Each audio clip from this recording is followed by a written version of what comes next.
McDonald's restaurant. Few names conjure such warm memories of friends, food, and good times. Whether it's the buttery, savory taste of your first ever McDonald's hamburger, the friendly smiles of their lovable mascots, or your childhood afternoons spent picking the juiciest pieces of gum from the underside of the playpen, the franchise has undoubtedly left a lasting impression in the lives of everyone who's ever been there. Few, however, know the full story of this beloved restaurant chain.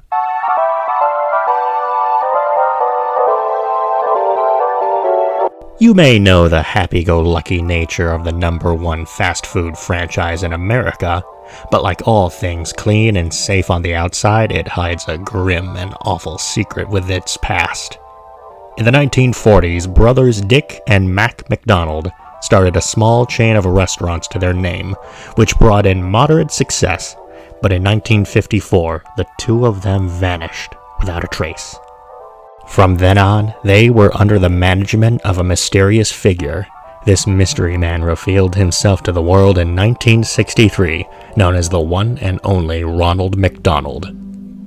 Some have theorized that this strange man was the black sheep of the McDonald family, shunned by society because of his pale white skin and gaping red mouth. He was always really sad, whenever it was just us and the funny mascot characters. Through the grapevine, we heard that he was forced to stay inside for most of his childhood, and was homeschooled, so he never really got out that much. No telling what that does to a kid in their adult years. He even went and said to me, "You don't know how good you got it right now, kid." Like almost threateningly. Ronald allegedly said his hometown was McDonald Land, but it wasn't until as recent as 2015 that the said capital of Vermont wasn't established until after he was born, muddying the water even further.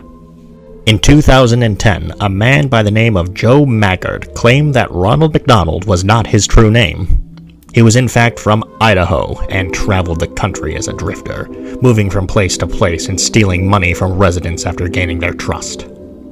Maggard claimed that in 1901 he told Ronald about his idea for a clown-themed restaurant and that he was supposed to be the main star. Ronald denied this claim and used his connections with Mayor McChese to have Maggard arrested and publicly executed for his disgraceful attempt at stolen McDonald's valor. Ronald's rise to power came with a few unconventional business practices, such as hiring and inviting former felons and war criminals to his circle of elites. One of which was Grimace, a severe drug addict and known associate of our former president, whose wealthy uncle was under investigation for his ties to the Irish Mafia in 1981, allegedly working a racketeer operation on the east side of Cleveland in the 60s. Rubble.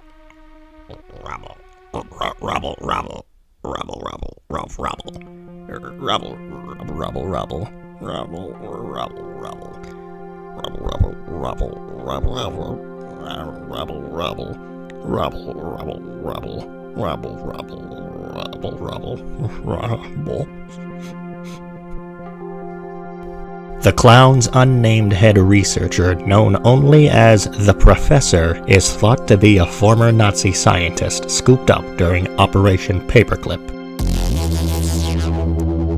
While Ronald was seemingly crushing his competitors left and right, some parties outside of the fast food industry attempted to dethrone him, one of which was I Am Hungry. Hungry's history with Ronald's empire is wrapped in mystery, but it's speculated that he was once a former associate of Ronald, similarly to Maggard, who was conned out of his life savings. Hungry never had a chance to confirm or deny these claims since he was found dead in his hotel room, seemingly from an overdose of Moulin Szechuan sauce injected into his radial artery.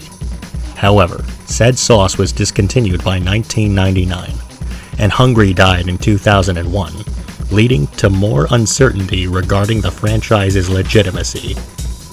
Disgruntled former mascot Bernice came forward in 2005 with the claim that the working conditions were unbearable and incredibly toxic, and that Ronald and a majority of his entourage were under the influence of drugs at all times during commercial shoots. Ronald battled this claim with one of his own, stating that Bernice halted production of commercials due to his erratic behavior and released footage of him devouring the script and props featured on the soundstage. Bernice was blacklisted from Hollywood and shortly after this became homeless. The company waged a 26-year lawsuit against a man who owned the similarly named McDonald's family restaurant that opened in 1956 in Fairbury, Illinois. By complete coincidence, it was owned by a man also named Ronald McDonald. In a very controversial publicity stunt, Clown Ronald entered the Illinois man's business and stabbed him 28 times right in front of the diner patrons, proclaiming there can be only one.